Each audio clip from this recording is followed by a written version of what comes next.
Hai, Assalamualaikum. Nama saya Ainatasha Farha binti Azila, umur 23 tahun dan saya berasal dari Rawang, Selangor. Nama saya Muhammad Syabil. Saya berumur 24 tahun. Saya berasal daripada Melaka. Nama saya Adib Ashman Burhan bin Burhanuddin. Umur saya 26 tahun dan saya berasal dari Kota Baru, Kelantan. So, tahu tak hari ni kena buat apa? Tak tahu. So, kita orang akan bagi satu surat. Nanti minta Syabil untuk bacakan. Boleh? Boleh?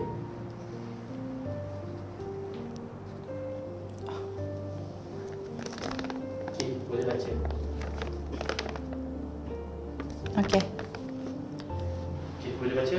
Boleh buka? Boleh. Boleh? Okey.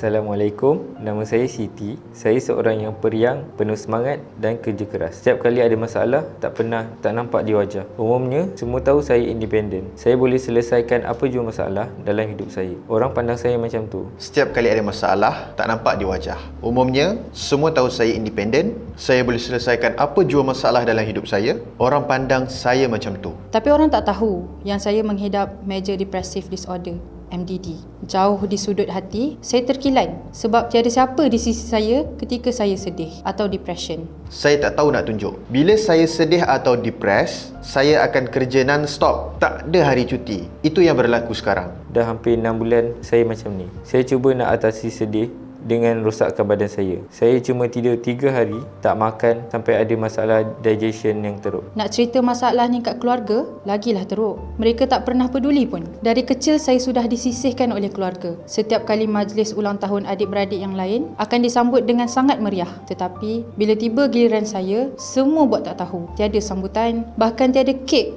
dan ucapan pun untuk saya. Saya cuba bersangka baik kepada mak ayah saya. Mereka tak ada duit. Mungkin mereka terlupa dan sebagainya. Tetapi saya juga manusia. Kadang-kadang keinginan sebagai seorang anak itu juga ada. Rupa-rupanya, saya tahu kenapa saya disisihkan dari keluarga, dianggap seperti orang asing dalam keluarga sendiri. Yang sebenarnya, Saya anak luar nikah. Mak saya kantoi curang dengan lelaki lain. Jadi ayah saya tak pernah anggap saya macam anak. Mak pula lebih obses dengan anak-anak lelaki dia. Saya dibenci oleh keluarga sendiri. hujung tahun lepas, ada anak orang pangkat masuk Minang. Mak dan ayah layan saya elok-elok. Saya pun happy sebab kali pertama saya rasa diterima dalam keluarga. Namun, sebelum hari raya itu, Saya bagi tahu, saya nak tolak pinangan tu sebab lelaki tu panas baran. Mak dan ayah marah sangat. Jumpa mak pagi raya, saya kena lempang depan kawan-kawan.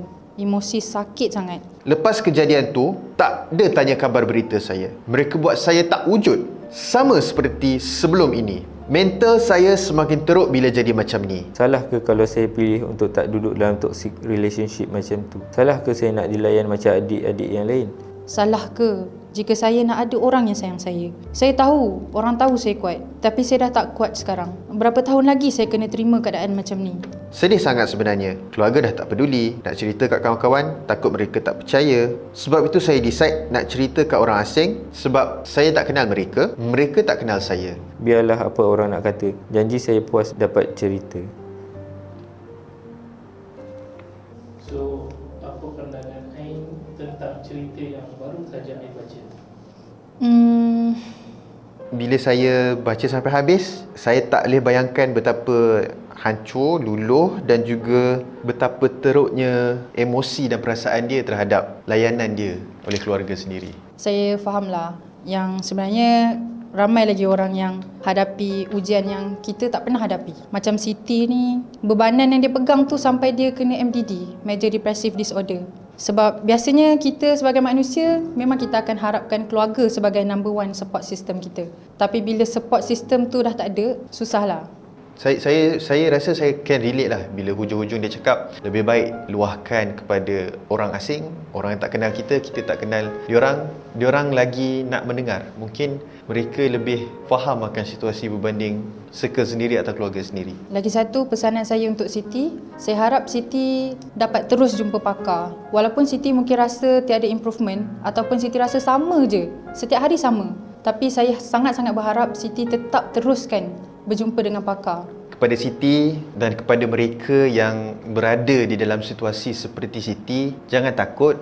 jangan bimbang, Siti tak seorang. Ada ramai yang macam Siti dan juga ada ramai yang cuba nak bantu Siti. Dan bila Siti bercerita, itu salah satu petanda Siti masih sayangkan diri Siti. Untuk orang yang macam Siti yang ada alami masalah yang sama, saya doakan supaya awak terus berusaha, kuatkan diri, kuatkan semangat, jangan putus asa. Ada orang yang sayang dengan kita.